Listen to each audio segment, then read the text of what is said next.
রাস্তাঘাটে চলার আদব কি কি? জবাব: চলার সময় নিজের নজর বা চোখ দুটি সামনের দিকে নিচু করে চলবে।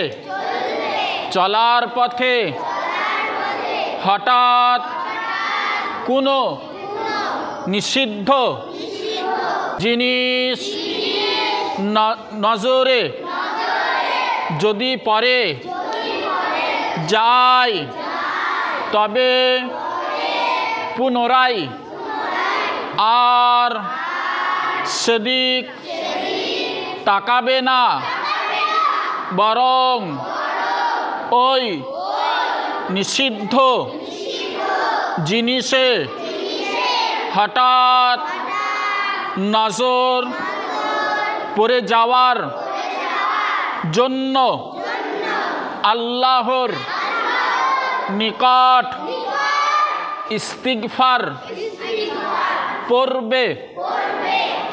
যেমন আস্তাগফিরুল্লাহ।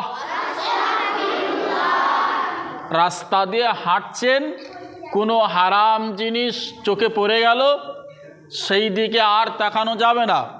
যদিও একবার দেখেছেন তাহলে মনে মনে পড়ে নিতে হবে আমি হারাম জিনিস দেখে ফেলেছি, মানে আল্লাহর কাছে তওবা করে নিতে হবে।